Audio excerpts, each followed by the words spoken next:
This meeting is being recorded. My next guest is Roman Nowak. Roman has been a teacher for the past 18 years and has taught varying subjects from grade 7 to grade 12.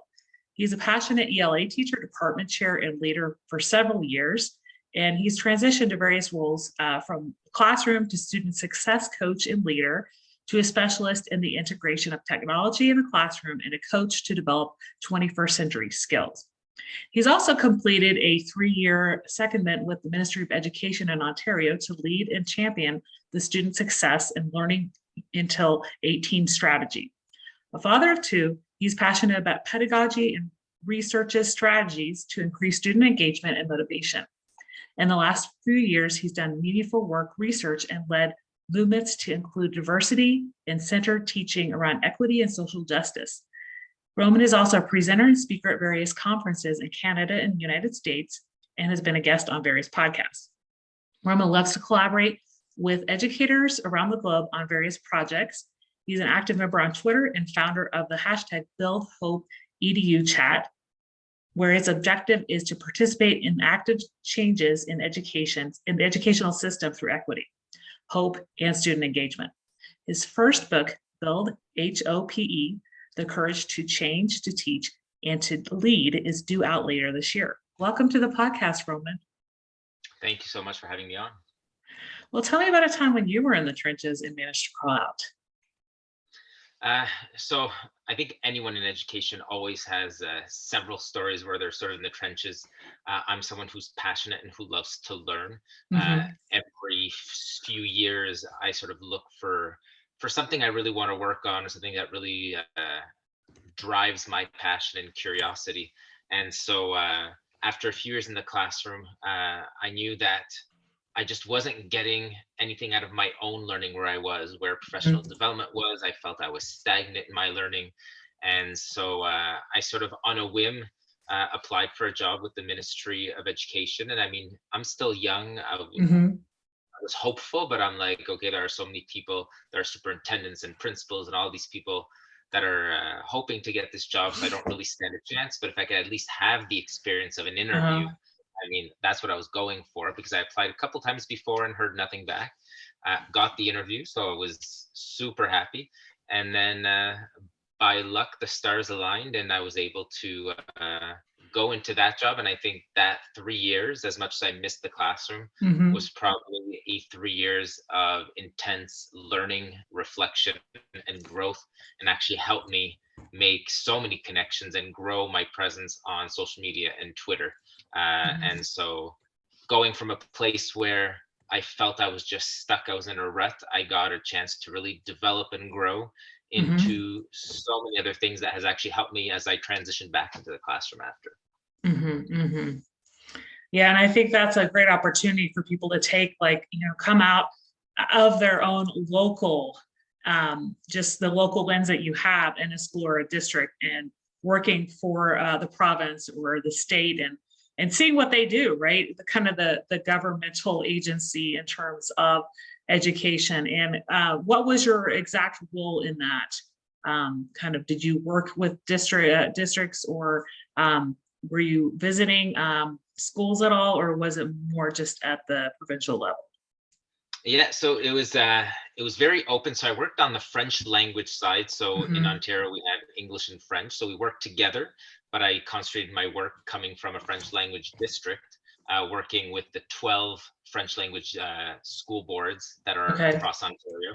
I was in charge, or I was championing the student success and learning until 18 strategy, which had a bigger team on the English side. I was sort of leading that on the French side, but being on the French side, what it allowed me to do is I worked with superintendents and principals. I got a chance to visit schools.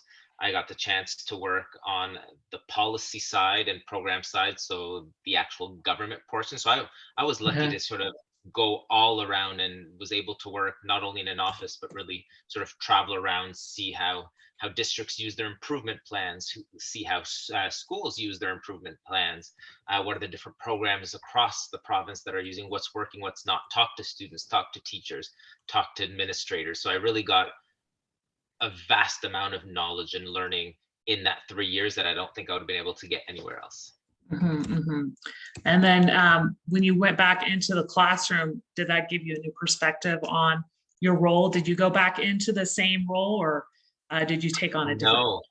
So right before I left to go to the Ministry of Ed, I was a student success teacher and leader in my school. So Mhm. I was teaching maybe one class a year.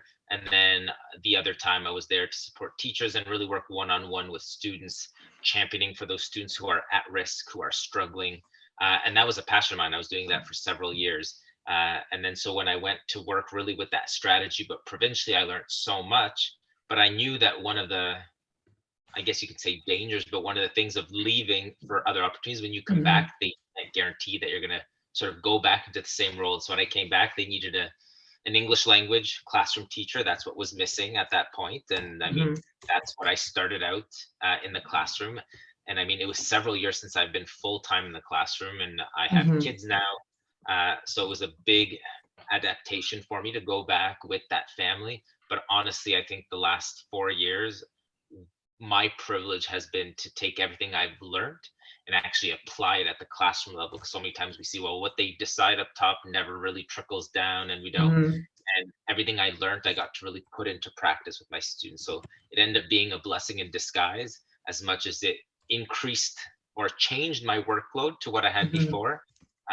The work that I got to do with students in the classroom, it's honestly been life changing. Mhm. Mhm. And so let's talk a little bit about some of these roles. So you mentioned student success leader, and in the pre-chat, you said that's kind of like what we call in the States an MTSS coordinator. So what kind of work do you do with students in that role? And have you been a student success coordinator or leader both at the elementary and secondary level, or kind of where have you worked in that role?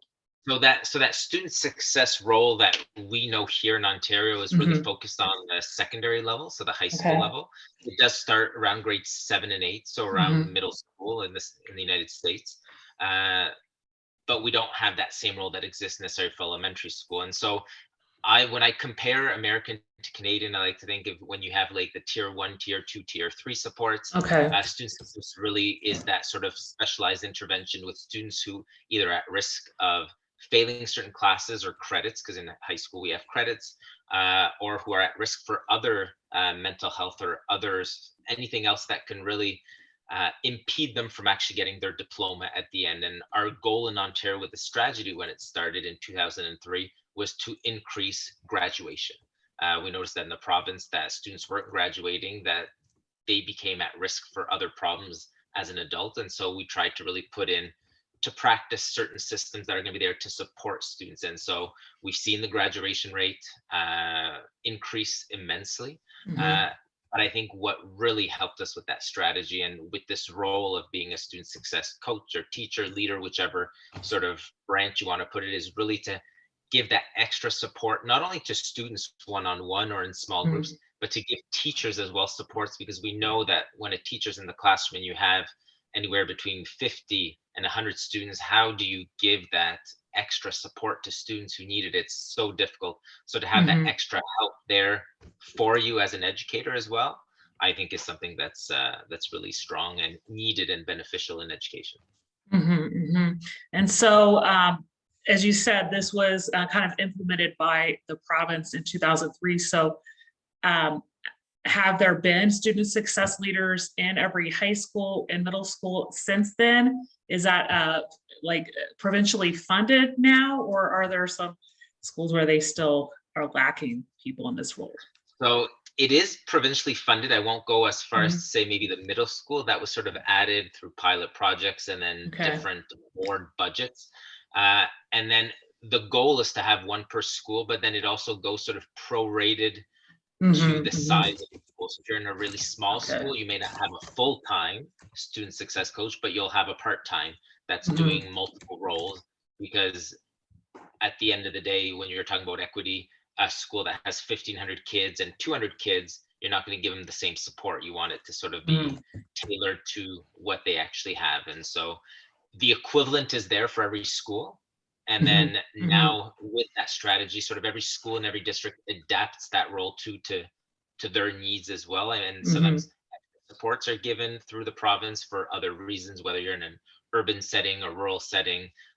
If you're in a very diverse setting, there's a lot of different sort of colors that you can add to that role. But Okay. as 2003, every high school has had that role there, and then we've added middle school, and it's something that luckily we've been able to keep now for close to 20 years. Yeah, I mean, that's impressive because I mean, I'll think of the districts in my local area, and some of them have these success coaches or RTI specialists, MTSS coordinators, but there are several schools that don't, and a lot of the time it falls on the administrators, counselors, sometimes the special ed teachers to do some of these tasks, right? So hopefully the US schools can take some ideas from Ontario and implement them.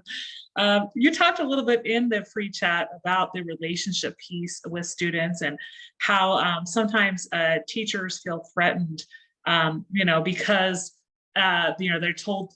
I mean, I know the best teachers know that they need to build relationships with students, but they feel like they might feel like they're not doing everything right, or what else am I not doing, in quotes. So how in this student success coach role does one work with teachers who are struggling with that? And so I think one of the things that we do, and I'm going to say very well in education, but Mhm. it's not meant necessarily as a compliment. It's meant as a reflection. Yeah. We really focus on what we're not doing. Okay, Yeah. teachers aren't doing this. We're not doing this. We're not doing this, and students need this. And I think one of the important roles in that sort of coaching role is to say, let's not focus on what we're not doing. Let's build Mhm. on what we're already doing, and sort of Mhm. use that as a foundation to keep going forward. Because I think where a lot of the fatigue, and I mean, we can talk at length, but we're not going to go into everything that has happened since COVID hit and all the changes and all the pivots that we've had to do in education. But we've been asking so much of educators and administrators to change, to pivot, to add, and Mhm. students add to this, add to that. That I think we really need to focus on what are we doing already that's working super well. And I think that relationship piece, we've talked a lot in the last 2 years about relationships, but really in education in the last 5 to 7 years, those who followed Jimmy Casas from his beginnings, the importance of building, it's all about relationships. Mhm. And I think for a coach, you also have to build those relationships with the teachers. And I think that's Mhm. something we forget in education. We focus so much on what we need to do for students and then what we Yeah. need to do to support parents, that we also need to put a heavy focus on what are we doing and what relationships are we building with our educators. Because if our Mhm. educators aren't fine, and this is one of my friends and idols, Dr. Jody Carrington, who work with teachers, if our teachers aren't fine, our students aren't going to be fine. We need Mhm. to take Mhm. care of the adults so that they can take care of the children there. And I think that relationship piece needs to extend to our educators to make sure that we're building those relationships with them. We're making sure that they're okay, that we're really listening to them and what they need, so that then they can extend that same sort of grace and compassion to the students in front of them. Mhm. Mhm. Yeah, and I don't think that can be said enough in terms of like, that's why we're losing a lot of educators mid-year, the 21-22 school year. They're beyond burnout. And if they're not in a school where they don't have a supportive admin or colleagues and they feel like they're just kind of on their own island, right? Then that leads to just, nobody's hearing me, nobody's seeing me, then I don't belong. So I think that's really important. Let's talk a little bit about some of your writing. So you've blogged, you've had some blogs that you've written with Josh Stamper and Todd Neslany on your website. And you also have hosted the Twitter chat I mentioned in your bio. Yeah. So tell me a little bit about some of that writing.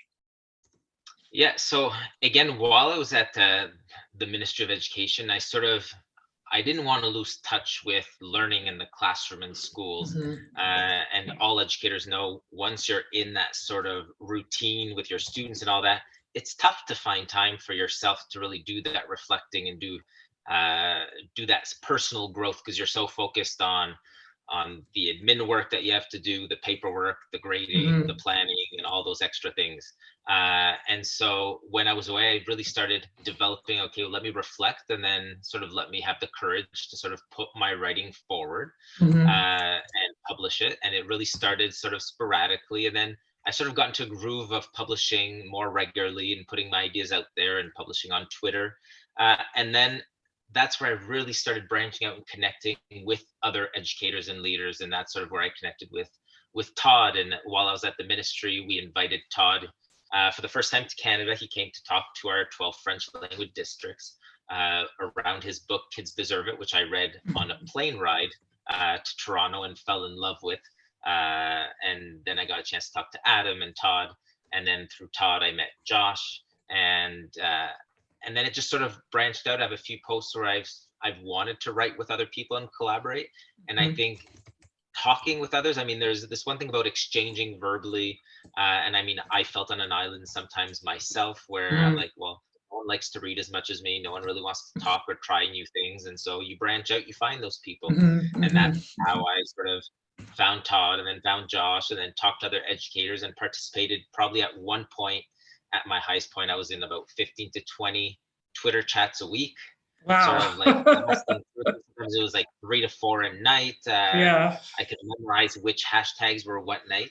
And then I sort of also had to scale back because at some point you need to balance personal life and work and your Twitter chats. And then it eventually led me to say, well, do you know what?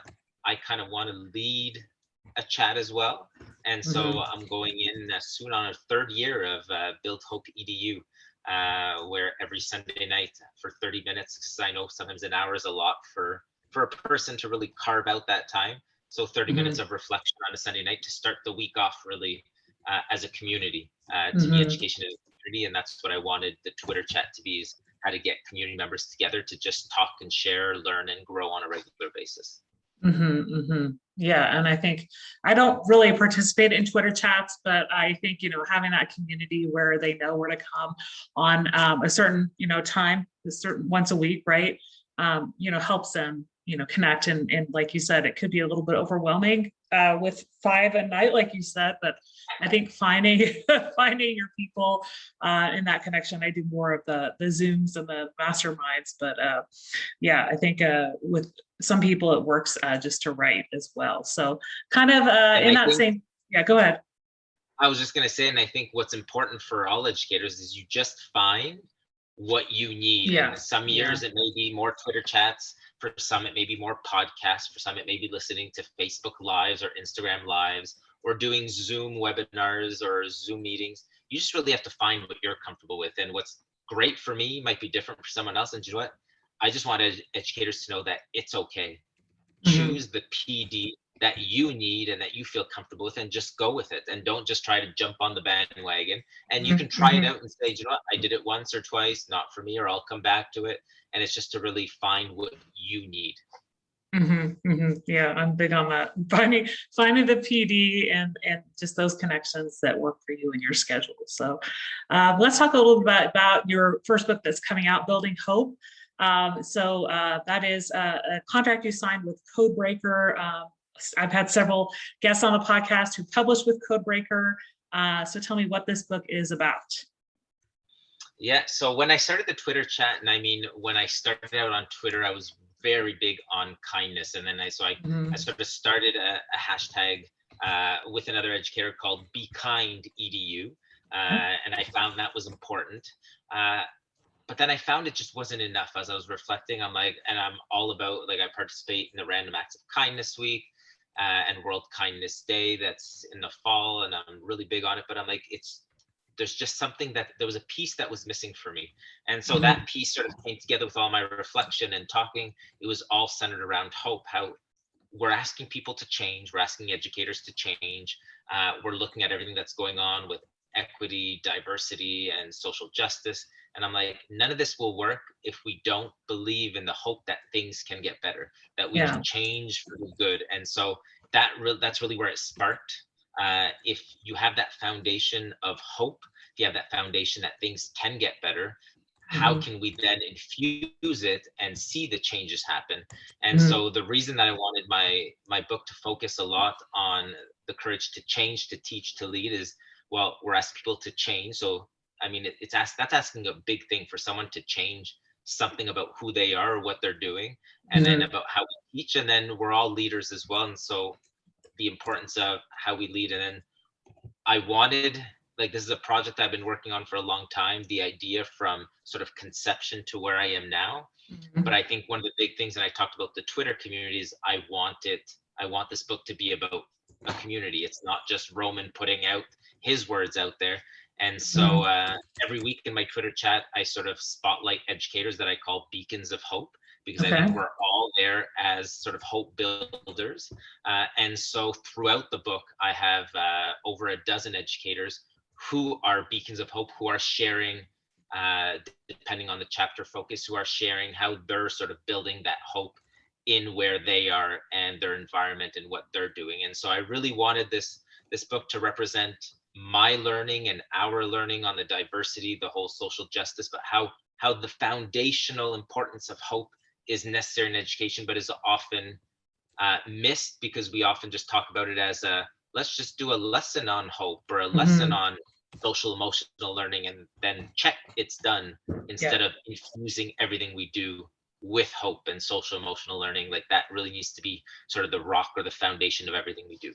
Mhm. Mhm. And I think this subject, hope, that hasn't been talked about enough. Like you mentioned kindness and World Kindness Day, but the fact that a lot of people I think are feeling hopeless because of this seemingly never-ending pandemic, right? And or feeling hopeless in terms of their struggles if they're having students with a lot of behavior issues this year, whatever it may be, right? So looking forward to that release. I think the tools that you're able to give educators from that, are something that we can implement in our work, because I think we don't want to give up hope. I think that's kind of what's been happening in this mass exodus. People just they aren't able to see the light at the end of the tunnel, and build that resiliency. And that's kind of why I have the podcasts, because I want to highlight these stories that people learn from the trench stories, and building resiliency. So both of us like to speak at conferences, and you have a conference coming up in Toronto pretty soon on literacy and reading. And what types of sessions do you tend to give at conferences? And so what would this conference entail? Yeah, so when I started out in conferences, it all turned around technology and 21st Mhm. century Mhm. skills. That's how I sort of got my start in the conference sort of arena. And then as things were progressing and I went back to the classroom, I really went back. I mean, I'm an English language arts teacher, so I went back to literacy a lot. And then I discovered this conference that's, I mean, it's been going on for over 40 years in Toronto, but didn't know about it until a few years back, called Reading for the Love of It. I started Mhm. to attend Mhm. it really just as an attendee. I'm a learner, going and meeting with authors and other teachers, and then eventually being asked to speak. It's a bilingual conference, so there are sessions in English and French, and knowing that for them it was tougher to find, especially in the Toronto area, some speakers that had a facility with French. They sort of asked me to sort of spearhead some sessions in French, and then so I've really done a focus in the last several years in a lot of the sessions I've been doing around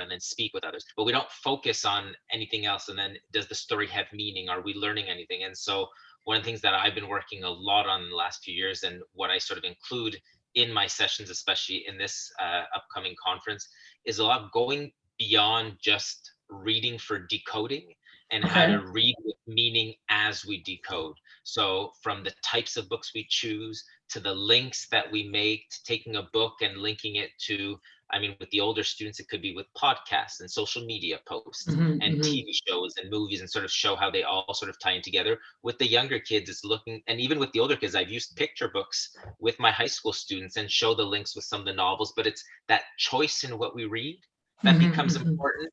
So we really find some depth and meaning on what does it mean to show empathy and compassion and understanding? How do we deal with what's going on around us, and sort of include it in the classroom with our reading? So students aren't just reading for the sake of reading or to show that they have a proficiency in language. Students Mhm. are reading so they can actually make an impact in their life in the world. And that's sort of the lens that I try and bring in with this social equity and diversity is, let's look at what we're reading, who we're reading about, what stories are missing, and what are we learning, and then what Mhm. changes it's going to bring, because it's all about bringing about some sort of impact in our community. Mhm. Mhm. And you pointed out in the pre-chat a little bit about how traditional teachers view classical versus modern literature, maybe, and some of them may be a little hung up in just teaching the classics. And I've seen that also having taught English at the high school level. So, what would you say in some of those sessions about kind of mixing the two? Yeah, so this whole idea, and I'm not going to be here to start a debate, but this whole idea of that traditional literature canon, I sort of don't adhere to it. I mean, there are Mhm. amazing books I love to read with students and teach Frankenstein.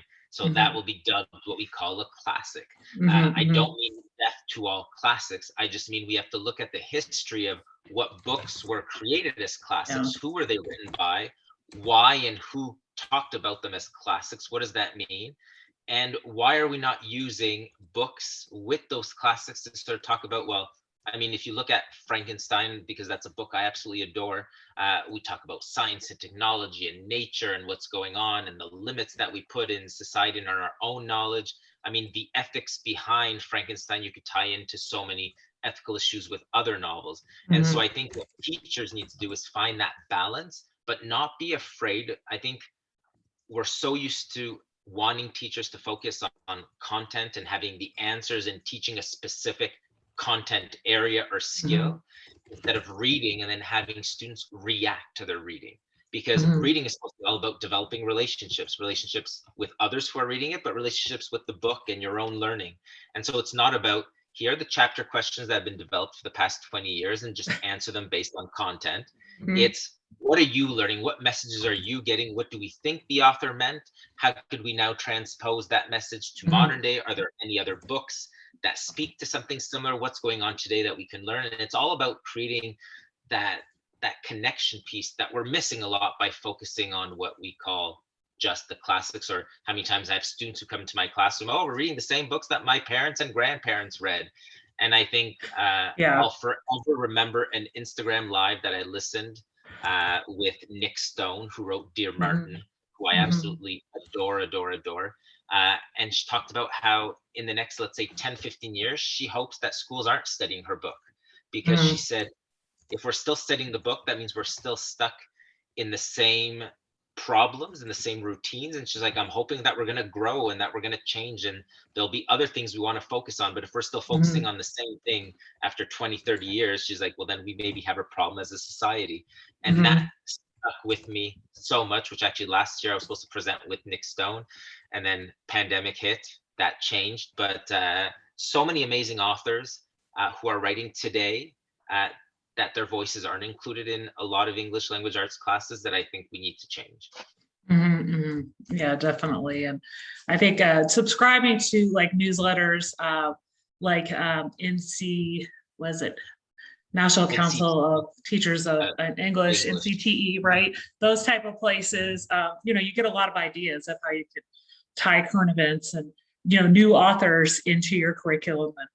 And I think there are a lot of teachers that are just set in their ways. I mean, I've taught both a language arts and foreign language, and the same goes for foreign language. A lot of teachers don't like to change with the times, right? But like you said, you want to not be recycling the same chapter questions that have been used for 20 years, right? Or not have your child today learn something different than how their parents looked at the novel 30 years ago. So well, out of everything we talked about today on the podcast, what's one thing you'd like listeners to remember? Uh, I'm going to obviously center it around hope. Mhm. I don't want teachers to lose hope. I know these are difficult times, whether Mhm. it's mental health, whether it's the workload, whether it's the students and everything that they're going through. But it's really, don't be afraid to just stop for a second, to reflect, to really listen to the students and the people who are there with you, and don't be afraid to bring about small changes. And I know, depending where you are, I mean, some districts, especially across the states, they have like mandated lessons day per day, and they offer very little flexibility. And other districts and other provinces or states offer a lot more flexibility. Mhm, So I mhm. don't want to generalize for anybody depending on what you're having, but if you could bring about some small changes where you really listen to students and include what they want to talk about and what they find important, I think that's the most important thing. And I think in the last 2 years, one of the big messages that students have talked to me about in my classroom is we don't talk enough about mental health. Like, we Mhm, talk about mhm. mental health in general, but they're like, if my friend is struggling, what do I do? And then we'll have teachers saying, well, I don't know what to do. And that's where we don't always have to know the answers. So teachers need to also remember, you don't have to always know. Sometimes it's important to just sort of dig in the topic and talk with students, listen to them, and then say, "Do you know what, maybe I'll ask for help, or ask the district, I need someone, or I need a Mhm. social worker to come, and let's just talk about it." But don't be afraid to sort of break from the script a bit, as long Mhm. as it's there to build hope, as long as it's there to support. Mhm, mhm. Yeah, that's so important to remember. Let kids lead the conversation. Let them talk about things that they want to talk about, and that's something that, like, I was one of those teachers that was set in my ways for a while, and just say, gotta stick to the lesson, gotta stick to the lesson. But when you learn that you need to build relationships, you want to listen to what kids have to say. And if they want to, find out more about how they can help a struggling friend, that's, much more of a timely topic than the chapter questions for And their see, books. and you sort of touched right there, and that's the problem with the chapter questions. It doesn't Yeah. allow students to really feel and think and talk about it, because Hmm, they feel hmm. stuck in, this is where we have to go in the discussion. So if we branch that out a bit, we can Yeah. still measure the same skills, look for the same things, but really develop their own criticality and reasoning and thinking, and really go into that literacy portion, but with meaning that's going to actually give something to the student. Yeah. Yeah. Well, where can people connect with you and find you online? So probably number one, although it changes time to time, but number one has always been Twitter for the Hmm. last several years. So it's at Nowakro, so for Novak, and then RO for Roman. Lately, I've loved developing more Instagram. Uh, there's a whole other side that you could include that you can include with Twitter, and so that's just my name, Roman.Novak. I am on Facebook, Roman.Novak.73. And with specific questions, I mean, if people have it by email is also good, although through DMs through all the different social media channels also works. But that's Mr. Mr.Roman.Novak, Nowak, at gmail.com. Always have to pronounce it and spell it, because the Novak and the W throws people off. But Hmm. that's a whole other lesson that I give my students about my culture and my past. Well, it was a pleasure having you on the Out of the Trenches podcast today. Thanks so much, and have a great rest of your day. Thank you so much for inviting me and letting me share my platform.